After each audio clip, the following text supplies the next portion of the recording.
역사를 되게 좋아합니다. 그 대학교 때도 이제 뭐 비교 인문학을 전공했습니다만은 가장 흥미롭게 제가 그 보는 과목이 언제나 그 역사였고 역사 중에서 세계사였었는데요.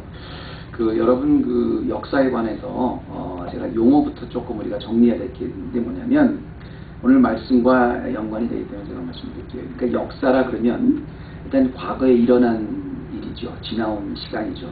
예를 들어서 뭐 1942년 12월 7일 날 그 진주만이 폭격당했다. 뭐 펄하버가 일본의 공습을 받았다. 이건 역사적인 사실입니다. 1942년 12월 7일 날 진짜 그런 일이 있었어요. 근데 문제는 그 진주만 폭격을 어떤 시각으로 바라보는가, 왜 일어났는가, 또는 그때 당시의 상황은 무엇이었는가, 이런 걸 바라보고 옳은 것인가 그런 것인가 이런 거를 보는 건 시각이에요. 그래서 그런 건 역사가 하지 않고 역사관이라고 얘기합니다. 그러니까 우리는 보통 이제 뭐 역사를 놓고 막 논쟁을 한다 그러면 한 가지 우리가 그 잘못 알고 있는 게 뭐냐면 역사 자체를 놓고 논쟁하는 게 아니라 역사는 분명히 그냥 지나간 시간이에요. 근데 그 지나간 시간을 놓고 어떤 시각으로 바라보느냐를 갖고 그 시각이 틀리기 때문에 역사관이 틀리기 때문에 서로 논쟁을 하는 거예요. 다른 의견을 나누는 겁니다. 근데 문제는 알겠습니다. 역사라는 거는 이제 지나간 시간이고 그걸 바라보는 관점은 역사관인데 그럼 우리가 올바른 역사관, 정확한 역사관을 가지기 위해서는 뭐냐면 항상 조심해야 될 게 딱 한 가지인데 굉장히 중요한 게 있어요. 과거에 그 일어났던 사건을 제발 오늘의 시점으로 바라보지 말라는 겁니다. 좀 더 역사관, 정확한 역사관을 보려면 그때 역사 사건이 일어났을 때 과연 그때 상황이 무엇이었는지, 그때 그 시대 정신은 무엇이었는지, 그때 사람들은 문화가 어땠는지, 어떤 걸 당연히 여기고 어떤 걸 절대로 안 된다고 얘기하지. 오늘과는 많은 상황이 틀려요. 그러니까 그때 상황으로 바라봐야 정확한 역사관을 가질 수가 있죠. 예를 들어서 여러분 지금 우리가 왕 그러면 여러분 무슨 생각이 나세요? 엘리자베스 여왕이 이제 영국의 여왕인데 영국에서 가장 높은 랭크의 그 위치에 되어 있는 여인이지만 실제로는 그냥 어떤 그 영국을 대표하는 상징적인 인물이죠. 그러나 옛날에는 왕이라 그러면요 그런 상징적인 인물이 아니었어요.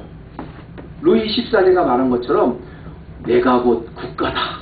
왕이 콜 그냥 국가라고 할 만큼 절대 권력을 갖고 있는 게 왕이에요. 그러니까 우리가 성경 말씀에 왕이란 이야기가 나온다. 그러면 그때 성경이 쓰여질 때 왕이란 의미가 어떤 의미인가를 알고 이걸 받아들여야 되는 겁니다. 오늘 예수님이 본문 말씀에 내가 왕이라는 말씀을 하셨는데 그 왕이라는 것은 우리가 오늘 생각하는 그저 다 선거로 대통령을 뽑고 그 중에서 상징적으로 부르는 왕이 아니라 그야말로 못하는 것이 없는 절대적 권력을 가진 그 앞에서는 전부 다 그 머리를 숙여야 된 그런 시대에 예수님이 왕이라고 그러셨다는 거예요. 바울은 자기 서신에 쓸 때마다 항상 뭐라 그러냐면 그리스도 예수의 종된 나 바울 이렇게 얘기합니다. 여러분이 지금 그리스도의 종이다. 그러면 그냥 잘 와닿지 않기 때문에 그리스도의 종된 나 바울 그러면 뭐라고 생각하냐면 내가 예수님의 일꾼이구나 이렇게 생각하지만 그때 당시에 종이라는 건 뭐냐면 자기가 전혀 없는 사람이에요. 자기의 의지가 전혀 없는 사람이에요. 자기의 주인이 자기를 죽일 수도 있어요. 자기의 모든 운명이 다 자기 주인에 달린 이 노예를 말하는 겁니다. 그런 의미에서 바울이 그리스도의 종, 그리스도의 노예, 나의 주인 되신 예수를 말하는 겁니다. 오늘 우리가 찬양을 했습니다만 항상 우리가 찬양할 때 그 찬양 참 좋아요. 저는 왕이신 나의 하나님, 왕이신 나의 하나님, 내가 주를 섬기고 그때 여러분은 왕이신 나의 하나님이라고 기도할 때 찬양할 때 항상 고백을 많이 해요. 근데 정말 여러분 그렇게 고백대로 믿으세요? 여러분이 왕이신 나의 하나님은 그냥 하나의 표현이 아니라 나의 모든 삶 속에 내가 없고 오직 하나님의 명령만이 내 삶의 절대적인 기준입니다. 내 모든 삶은 다 하나님 것입니다. 하나님이 서라면 서고, 하나님이 앉으라면 앉고, 하나님이 가라면 가고, 하나님이 멈추라면 멈는, 그야말로 주님은 나의 왕이십니다.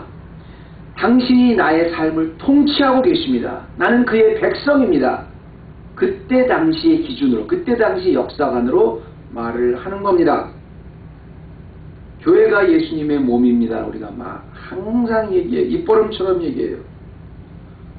그럼 교회가 예수님의 몸이면 거기에 머리는 누구겠어요? 당연히 교회의 머리는 예수님입니다. 그럼 왕이신 나의 하나님 앞에 우리가 무릎을 꿇고 무조건 순종해야 되는 것처럼 교회는 성도 한 분 한 분이 그분의 백성으로 머리 대신 예수 그리스도에 무조건 순종해야 되는 거예요.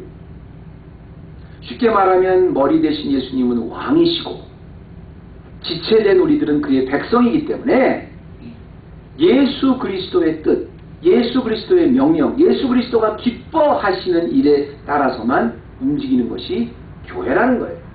내가 기뻐하고 내가 원하고 내가 무엇을 찾을까 주장하는 게 아니라 그리스도가 무엇을 기뻐하실까, 이 헤브론 교회를 통해서 그리스도를 어떻게 하면 좀 더 기쁘게 하실까, 이게 왕이신 나의 하나님이고 교회의 주인이신 예수님을 고백하는 자세지요. 그런 의미에서 오늘 말씀은 그 배경은요, 오늘 말씀이 우리가 주님을 기뻐하시는 교회 26번째 시간에 이제 제가 제목을 왕과 그의 나라 이렇게 제목을 잡았습니다. 왜 이렇게 제목을 잡았느냐? 오늘 말씀의 배경 자체가 예수님이 빌라도의 법정에 가서 빌라도에게 신문을 받으시는 그 내용이 오늘 말씀의 그 주요 내용입니다. 골자입니다. 여기 보면 빌라도가 나오고 예수님이 이렇게 나오는데요. 오늘 제목이 왕과 그의 나라인데요. 왜 지금 빌라도가 예수님을 신문하고 있냐면 유대인들이 예수님을 빌라도에게 데리고 왔어요. 좀 죽여달라고. 왜 죽여달라고 했냐면 유대인들은 재판을 해서 사람을 죽일 권한이 없었습니다. 그때 로마의 식민지였었기 때문에 자기네 사회에서 아무리 잘못을 해도 반드시 로마에서 권력을 가진 사람이 로마의 법정에서 판결이 나와야 그 사람을 죽일 수 있단 말입니다. 그래서 사내들인 공회원들이 유대인들 사회에서 아무리 높아도 사람을 사형시킬 수는 없었어요. 그러니까 이제 예수님을 데리고 나온 겁니다. 근데 빌라도거든요. 근데 빌라도가 그때 총독이었었는데 그 총독이 유대인들 사내들인 공회원들이 예수라는 사람을 데리고 오긴 왔는데 이 사람을 죽여달라는 거예요. 근데 멀쩡히 사람을 왜 죽여요? 잘못했다는 겁니다. 그러니까 뭐라 그러냐면 너네 밖으로 데려가라. 너네가 잘못해서 그랬더니 우리에게는 오늘 말씀 여러분 같이 본 것처럼 우리에겐 사람을 죽일 권한이 없습니다.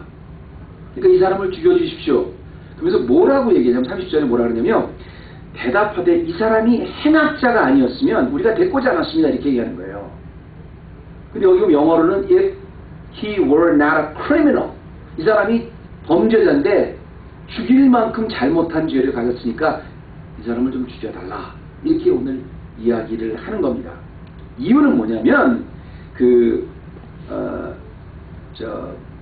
이유는 이 사람이 뭘 이렇게 죽일 만큼 사형을 당할 만큼 예수님이 잘못한 건 뭐냐면 유대인들이 제목이 뭐냐면 이 사람이 바로 자기가 왕이라고 했다는 겁니다. 가이사의 황제가 가이사인데 자기가 감히 왕이라 했다는 거예요. 그건 정말 죽일 만한 이유가 되죠. 그러니까 빌라도가 생각했을 때 이 법정에서 빌라도가 이 법정을 열어준 이유도 뭐냐면 예수님이 왕이라고 얘기했기 때문에 그런 거예요. 이 유대인들이 데리고 왔던 예수님을 받아줘서 이렇게 신문을 한 이유가 뭐냐면 예수님이 왕이라고 했다는 겁니다. 여러분 한번 생각해 보세요. 빌라도는 말입니다. 사실 예수님이 크리미널이라고 이렇게 데리고 왔긴 했지만, 범죄자라고 데리고 왔긴 했지만, 그 유대인들이 고소하는 것처럼 이 사람이 성전에 룰을 지키지 않았습니다. 무슨 밥 먹을 때 손을 안 씻고 그냥 먹었습니다. 이것이 장로의 유전대로 말입니다. 뭐 이런 거에는 일절 관심 없었어요. 그래서 어쨌다는 거냐? 니네들끼리 알아서 해라. 니네들 성전법을 지키지 않았으면 어떻고, 니네들이 말하는 거 율법을 지키지 않았으면 뭐 나 무슨 상관이 있다는 거냐? 내가 그것 때문에 널 죽이겠느냐? 당연히 안 받죠. 그런데 유대인들이 예수님을 데리고 와서 이 사람이요, 자기가 왕이래요. 왕이라는 건 뭐예요? 그럼 이건 굉장히 심각한 문제입니다. 그러니까 빌라도가 받아들인 거예요. 왜냐하면 왕이라는 건 그때 당시에 황제가 그 시저인데, 가해자인데 누구 맘대로 제가 왕이라 그래요. 그건 예수님이 그 나라를 반역했다는 얘기잖아요. 그러니까 빌라도가 그래? 그럼 내가 한번 신문해 보지. 그리고 예수님을 신문하면서 첫 번째 물어본 말이 뭐겠어요? 33절에 내가 유대인의 왕이냐, 이걸 물어본 거예요. 그러니까 뭐 빌라도는 다른 건 전혀 관심 없었죠. 과연 네가 유대인의 왕이냐? 다른 건 뭐 그 말씀은 절대 뭐 없었고요. 그냥 단지 네가 유대인의 왕이냐, 그것만 관심이 있었어요. 진짜 네가 왕이라 그랬느냐? 그랬더니 재밌는 건 뭐냐면 예수님께서 이제 내가 왕이라고 말씀을 하시는데, 여러분 그 제목, 오늘 말씀 보기 전에 여러분 잠깐 좀 오늘 그 제목 아까 나왔던 장면 좀 잠깐만 좀 다시 비춰보실래요? 그 그림, 그 설교 제목. 여러분 여기 사람이 이제 빌라도입니다. 그리고 이제 여기 예수님이신데요. 제가 왜 이 그림을 여러분 앞에 이렇게 소개해드렸냐면 굉장히 중요한 의미가 있어요. 빌라도가 물끄러미 예수님을 쳐다보고 있습니다. 그런데 이거 이제 여기는 예수님 왕이시고 하나님 나라를 대표하는 하나님의 아들이에요. 여긴 빌라도입니다. 근데 이 빌라도는 말이죠, 그때 당시 누구냐면 전 세계를 통치하고 있었던 로마에서 파견한 총독이에요. 반면에 이 예수님은 누구냐면 로마가 다스리고 있던 식민지 백성, 그 식민지 백성들이 또 범죄자라고 끌고 온 사람이에요. 그러니까 변호사도 없이 그냥 여기서 이렇게 처참하게 다루고 있는 거예요. 그런데도 보면 이 그림 저자가 그 이유가 있는 것 같아요.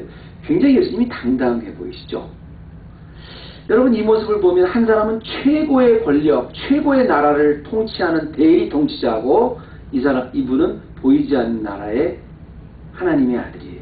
여기 보면 아무런 권력이 없는 사람과 가장 권력이 많은 두 사람, 가장 힘이 센 나라와 가장 힘없는 나라의 백성이 둘이 있는 것 같은데, 이 사건이 일어나고 2000년이 지난 지금 보면 왼쪽에 있는 사람은 누구도 기억하지 않습니다. 그러나 오른쪽에 있는 사람은 그의 나라가 온 5대양 6대주에 안 퍼진 나라가 없는 엄청난 사람. 그래서 오늘 제가 이 하나님의 나라를 설명하면서 왜 오늘 제가 이렇게 말씀을 좀 강조하냐면, 마태, 마가, 누가, 요한 이 네 가지 복음서 중에서도 이상하게 요한복음은 말입니다, 하나님의 아들이 고난받으시는 것을 통해서 오히려 그 고난이 영광이라는 것에 초점을 많이 맞춰 있어요. 그래서 그냥 왕이신 예수님의 나라가 굉장히 고난받으신 모습인데 그것은 굉장히 영광스러운 그런 것을 이야기해서, 비록 아주 치욕적인 그런 지금 법정 대결을 하고 있지만 사실은 굉장히 영광스러운, 빌라도 따위가 감히 범접할 수 없는 그런 나라를 통치하시고 있는 왕이라는 것을 무언중에 이야기하고 있는 것입니다. 그렇다면 고난 받는 것 같지만 아주 영광스러운 이 장면을 통해서 지금 요한이 강조하고 있는 왕이신 그분이 통치하는 나라가 어떤 나라인지 한번 여러분과 나눠보기 원합니다. 첫 번째는요, 왕이신 예수가 통치하는 나라는 첫 번째, 세상 나라의 틀에 전혀 묶이지 않는, 보이지 않는 나라입니다. 여기도 보면 보시죠. 이거 지금 빌라도지만 빌라도 자체는 세상 권력의 총화, 가장 세상 권력의 최고의 힘을 상징하고 있는데 그 나라에조차 전혀 묶이지 않는, 보이지 않는 나라예요. 얼뜻 봐서는 비참하죠. 그런데 이 속에는 이 왼쪽에 있는 나라가 전혀 침범할 수 있는 어마어마한 세상의 나라의 틀에 전혀 묶이지 않고 묶일 수도 없는, 보이지 않는 나라예요. 그 나라는 어디 있어요? 그 나라는 어디 있어요? 그 나라는 왼쪽에 있는 나라같이 그냥 가는 게 아니라 임하는 겁니다. 자, 세상의 어떤 권력과 세상의 어떤 힘과 심지어는 로마와 같은 세계 최강대국의 힘도 전혀 간섭하거나 개의지 않는 보이지 않는 나라예요. 우리 35절 말씀 한번 보십시다. 35절 말씀해 보면, 자, 그 빌라도가 이제 예수님 앞에 이제 왕이냐 이렇게 물어본 다음에 신문을 하기 시작해보는 겁니다. 참 이상하다. 이 사람이 왕이라 그래서 그건 큰일이 되고 정치적으로 큰일이 되고 그래서 나한테 넘겼는데 한번 자세히 한번 신문을 해봤다 해서 물어봅니다. 빌라도가 대답하되 내가 유대인이냐 이렇게 물어봤거든요. 그러니까 내 나라 사람과 대제사장들이 너를 내게 넘겼으니 도대체 내가 무엇을 했느냐 이렇게 얘기를 합니다. 왕이냐. 근데 예수님께서 말은 안 하시는데 유대인들이 너를 죽이러까지 나를 넘겼으면 네가 굉장히 큰 일을 분명히 나라에 반역되는 일을 했다는 얘기인데 구체적으로 무슨 일을 했느냐 이렇게 물어봤어요. 네가 내가 너를 내 나라 사람과 내 제사장들이 넘겼으니 내가 무엇을 하였느냐.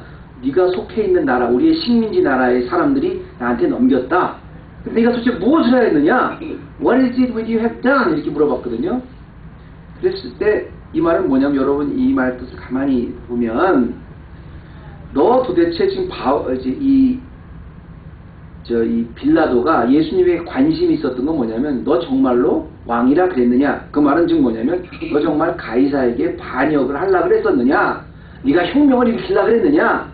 나라를 뒤집으려고 그랬었느냐. 우리 로마에 뒤집으려고 그랬느냐. 그렇다면 넌 사형시킬 수 있는 죄야. 그걸 물어보고 너 도대체 무슨 일을 한다고 물어봤거든요. 그때 예수님은 아주 뜻밖의 말씀을 하십니다. 빌라도가 전혀 예상치 못한 생각을 해요.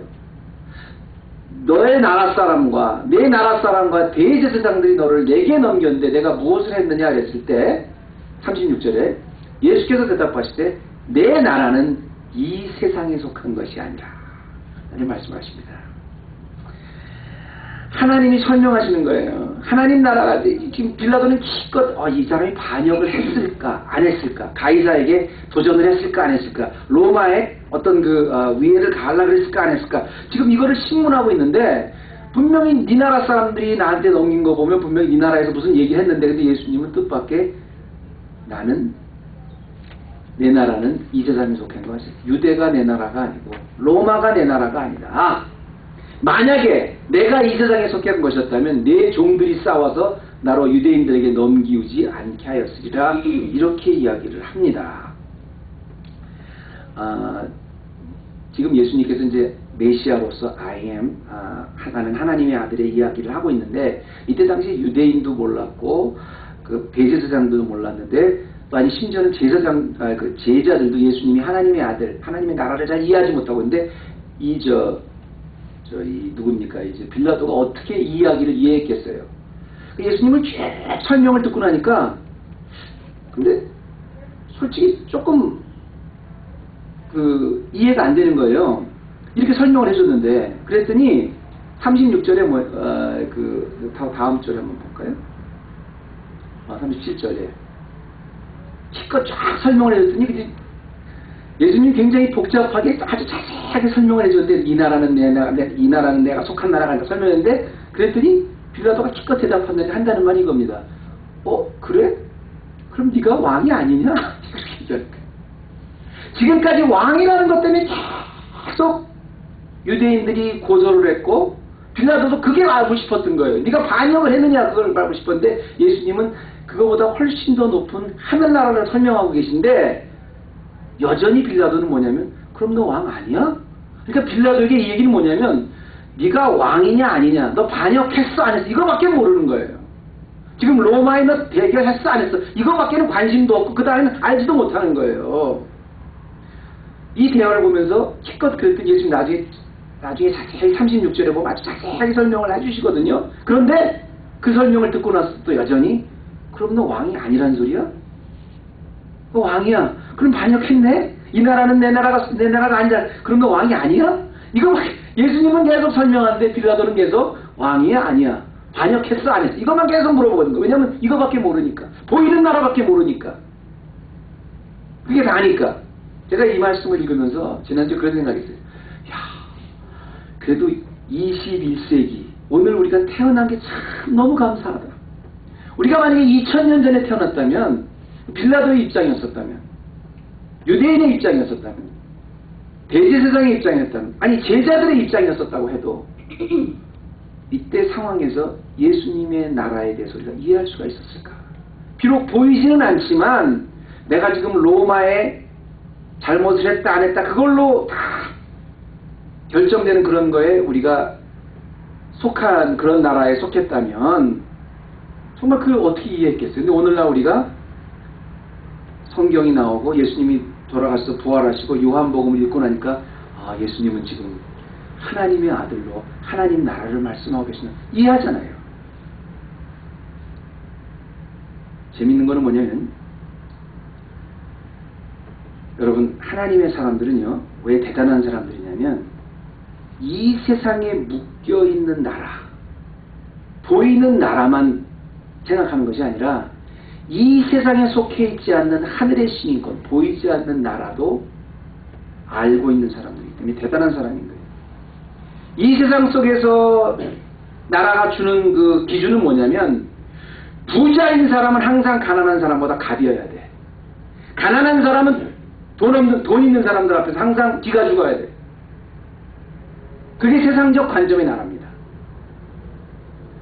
권력이 있는 사람은 항상 권력이 없는 사람보다 항상 갑이어야 돼. 권력이 없는 사람, 권력 있는 사람 비율을 항상 맞춰야 돼.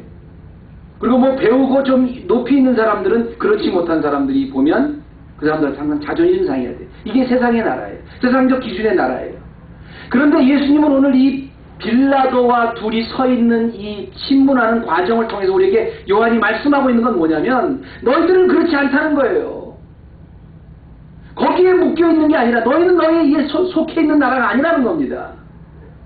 우리가 왜 이 말씀을 통해서 우리가 도전을 받아야 되냐면 우리가 그렇게 신앙생활하고 우리가 그렇게 믿고 우리가 그렇게 오랫동안 교회를 다녀도 결국 세상 나라에서 주는 기준에 따라서 내가 남보다 돈 없으면 기죽고 반드시 기가 죽어야 되고 내가 남보다 힘 없으면 반드시 꿀려야 되고 내가 남보다 화려하지 못하면 남보다 그냥 창피해야 되고 아니요. 하나님의 백성, 나라의 백성들은 세상이 아무리 어렵고 아무리 환경에도 보이지 않는 나라를 볼 수 있는 그런 믿음의 눈을 가진 것이 하나님 나라 백성이에요. 그때 하나님 나라가 나에게 더 가깝게 임하는 거예요. 두 번째입니다. 왕이신 하나님이 통치하신 그의 나라의 두 번째 특징은 뭐냐면 세상의 어리석은 지혜가, 제가 어리석은 지혜라고 했습니다. 어리석은 지혜가 도저히 따라가지 못하는 오직 하나님의 지혜로만 통치되는 나라입니다.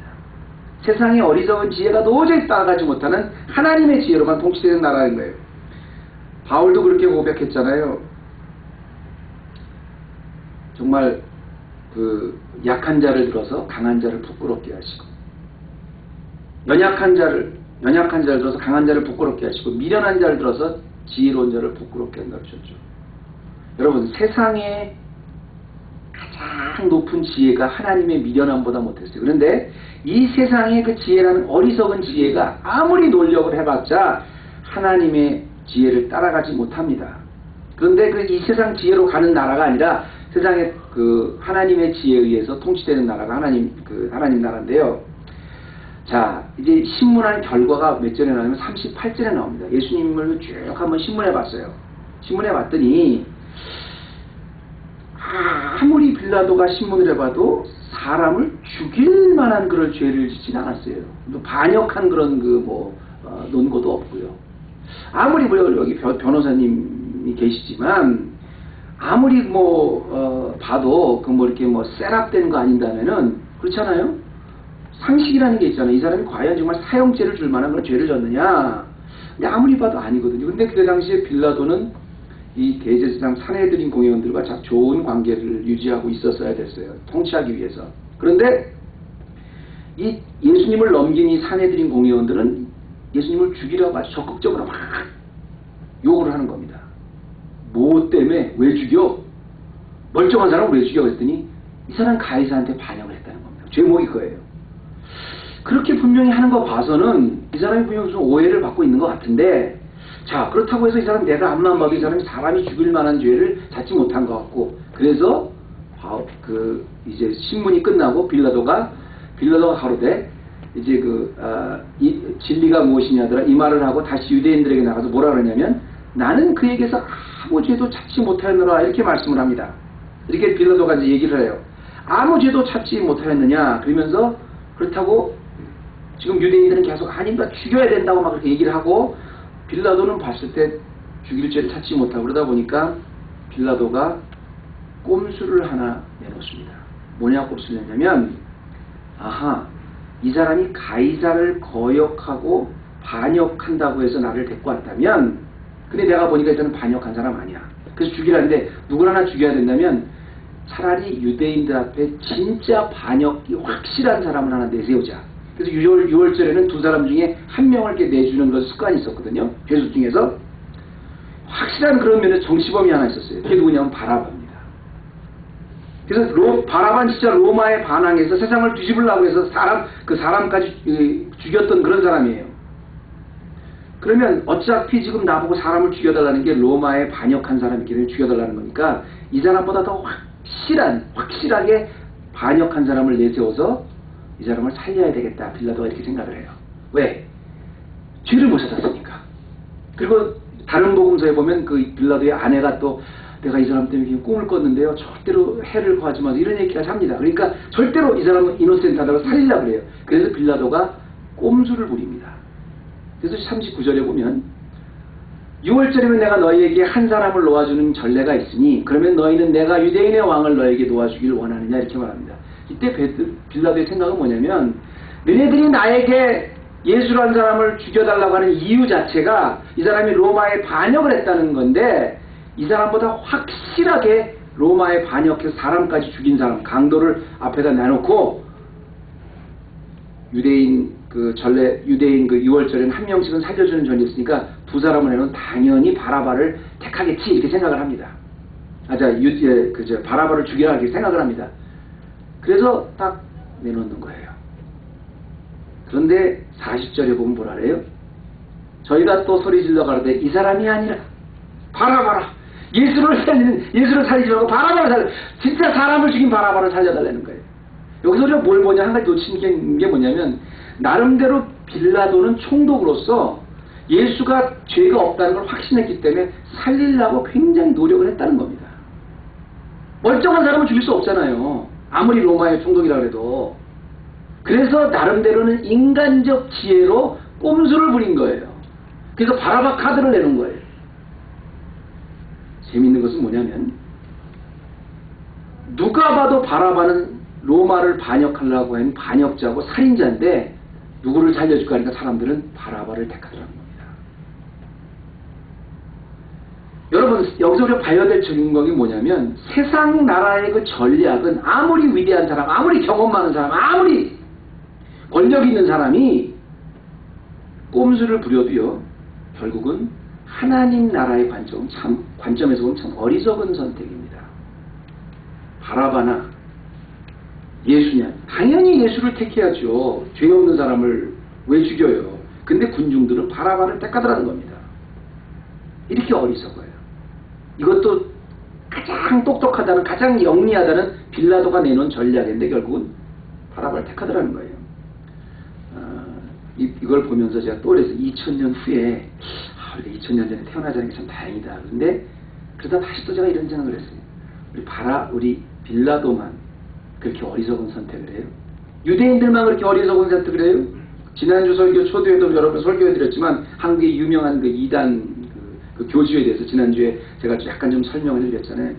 근데 그때 제가 왜 그분이 이단이 평가된지 지난주에 설명해드린 것처럼 뭐 2단이고 3단이고 그 한 일을 쭉 보면 그냥 사기꾼이잖아요. 그냥 수준 낮은 사기꾼 양아치잖아요. 근데 그런 수준 낮은 사기꾼 양아치한테도 그걸 믿고 또 거기 따라가고 거기다 재산 다 갖다 바치고 거기다 자기 인생을 거는 사람, 가족까지 다 포기하는 사람 있잖아요. 어떻게 저렇게 미련할까? 이단 교주를 따라가는 사람만 그래요? 오늘 이 말씀을 두고 오늘 우리의 모습을 정직해보면 우리 분명히 죽는 거 다 알아요. 누구나 다 죽는 거 알아요. 그죠? 그리고 죽음 뒤에는 반드시 심판이 있다는 거 다 알아요. 그리고 우리 하나님의 말씀이 열기만 하면 다 있어요. 매일매일 경험을 해요. 하나님은 살아계신 하나님의 아들인 거 알아요. 10년, 20년 동안 교회 다녔어요. 그런데도 위기가 닥치면 항상 우린 누굴 택해요? 바라봐. 분위기 보고 그쪽 택해. 아무리 예수 그리스도의 가치가 대단하고 하나님 나라의 가치가 보이진 않지만 정말 하나님이 일어나는 걸 알고 있어도 우리 환난 당하면 뭐예요? 겁부터 내. 무서워부터 해. 아무리 주님이 수천 년을 통해서 나는 하나님의 아들이다 증명하고 오늘 21세기 성령을 둬도 내 환경 눈앞에 닥치면 거기에 벌벌 떠는 것. 이게 아직도 우리는 하나님 나라를 볼지 모르고 세상 나라에 묶여있다는 증거입니다. 마지막입니다. 세상의 나라와는 틀리게 하나님 나라의 또 하나의 특징은 뭐냐면 사실은 세상의 나라와는 틀리게 하나님 나라 안에서 모든 것이 다 하나님이 완성하시는 한 조각이라는 겁니다. 그러니까 세상의 나라까지 전부 합쳐서 하나님 나라가 하나님이 완성하신 통치자이신 하나님이 완성하신 한 조각이라는 겁니다. 그 얘기는 뭐냐면 이 세상의 어떤 일도 어떤 환경도 다 지나고 보면 하나님이 통치하시는 통치의 룰링이 한 조각인데 하나님의 백성들은 그래서 다 성공자예요. 왜냐하면 지금 이 예수님의 법정을 가만히 보면 이런 얘기가 나와요. 예수님의 그 순환 과정을 가만히 생각해 보면 이런 생각, 하나님의 아들이 이렇게 고난을 받으셨구나 이런 생각을 우리가 합니다. 그런데 그 예수님의 그 십자가를 위해서 동원된 사람들이 굉장히 많아요. 그렇죠? 그러면서 이제 많은 이제 성경 좀 이렇게 앞서 나가시는 그 학자들이 뭐라고 얘기를 하냐면 이제 리버럴이 뭐라고 얘기하냐면 예수님의 리더십은 한마디로 실패한 리더십이다 이렇게 얘기를 합니다. 왜? 3년 동안 그렇게 가리키고 그렇게 해봤자 결국 정령 위험한 순간에 전부 3명 다 도망갔다 이렇게 생각을 해서 예수님의 리더십은 본받을 만한 리더십이 아니다. 그런 리더십으로는 가지 않아야 돼. 사람을 얻지 못했다 이렇게 얘기를 해요. 근데 그렇지 않습니다. 우리가 베드로를 보면 분명 예수님이 마지막 순간에 예수님을 저주까지 하면서 도망갔어요. 그러면 어떻게 보면 베드로는 실패자 같지요? 아니요. 예수님은 그 실패까지도 미리 다 예견하고 계셨어요. 그 베드로의 실패까지도 구속사역, 하나님이 이끄시는 구속사역의 한 조각이었어요. 완성시킨 겁니다. 나중에 빌라도, 예수님을 법정에 넘긴 산헤드린 공의원, 또 막 바라바를 택했던 그 무지한 유대인들, 사실은 하나님이 이끄시는 구속 역사에 다 악역까지 담당했던 한 조각들이었어요. 지금 빌라도가 법정에서 잘못된 판결하는 건 분명히 악입니다. 그런데 그 악까지도 사실은 하나님이 이끄시는 역사에 하나님이 알고 허가하신 부분이었다는 겁니다.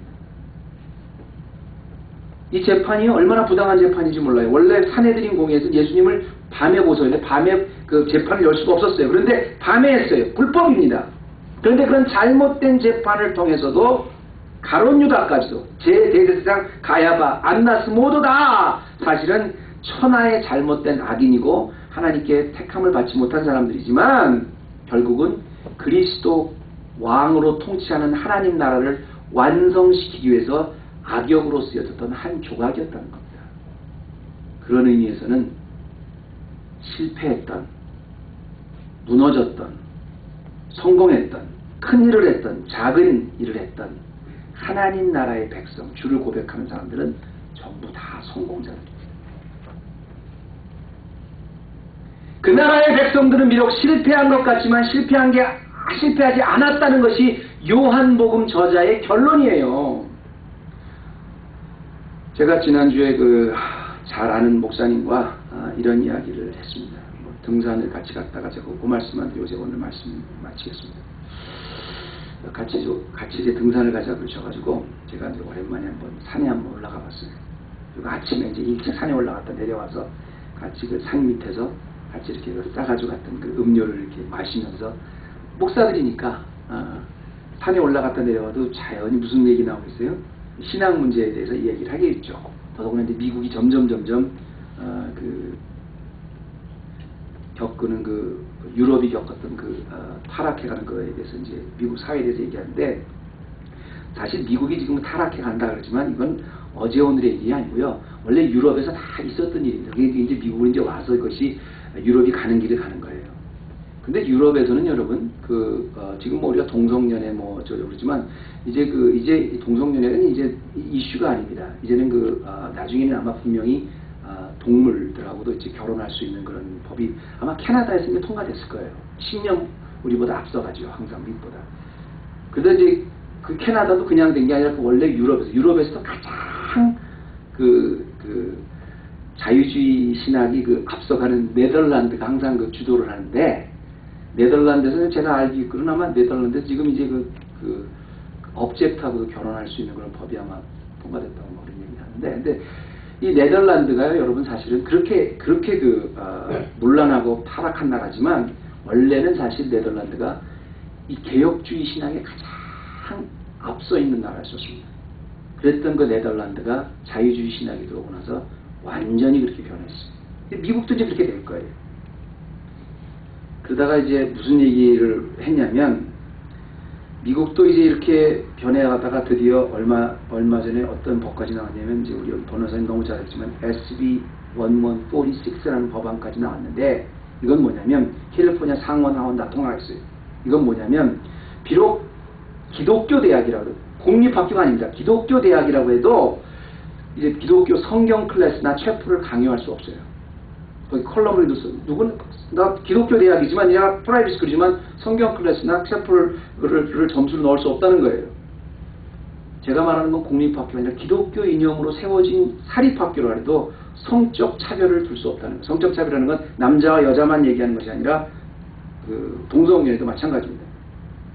그것이 이제 통과가 되게 어려울 수도 있다는 얘기를 하지만, 만약에 통과가 되면 하나의 계속 담금질을 하고 있는데, 그때 목사님하고 제가 무슨 얘기를 하냐면, 이젠 정말 미국이 기독교 국가라고 할 수가 없겠구나. 아니, 기독교 이념으로 세워진 학교에서 성경도 마음대로 가르치지 못한다면 그럼 막가자는 거지요 뭐. 근데 그나마 전 세계에서 가장 기독교적인 분위기가 남아있는 나라가 이렇다는 거예요. 그럼 앞으로 어떻게 했어요? 점점 더 핍박은 심해서 점점 더 이제 캐나다 같아지고 유럽 같아지고 네덜란드 같아 가는 쪽으로 가겠지요. 기독교 신앙의 마지막 보루라는 미국에서조차 이렇게 타락한 건 절대 더 나아지지 않을 겁니다.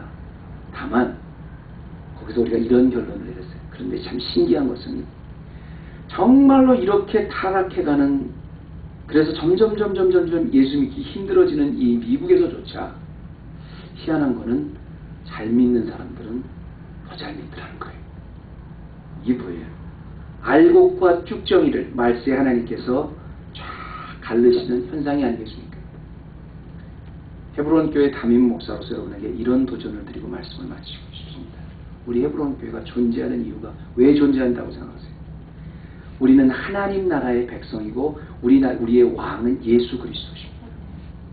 이 세상 나라가 뭐라고 하든지, 이 세상 나라가 로마가 뭐라고 하든지, 이 세상 나라에 그냥 굴복하고 모두 다 그러니까 거기에 따라가고 무릎 꿇고 그 분위기에 흘러가는 것이 아니라 하나님 나라의 백성으로, 그럴수록 내가 선 자리에서 하나님 나라를 확장해가는 왕이신 예수님 모시고 하나님 나라를 확장해가는 그리스도인 하나님 나라의 백성들 되시기를 주님의 이름으로 축원합니다. 기도하십시다. 하나님 아버지 감사합니다. 세상은 너무 타락하고 참으로 한심해질 정도로 세상 나라가 나를 지배하고 있지만, 조금 눈을 뜨고 돌아만 보아도 모든 게 다 세상 나라의 논리로 나를 공격하고 있지만, 거기에 머물지 않게 하시고 보이지 않지만 이 세상의 어떤 불합리에도 매이지 않는 하나님 나라 바라보며 그 나라의 백성으로 당당히 오늘의 도전을 이길 수 있는 우리 헤브론 교회 모두 되게 하여 주시옵소서. 예수님의 이름으로 기도드립니다.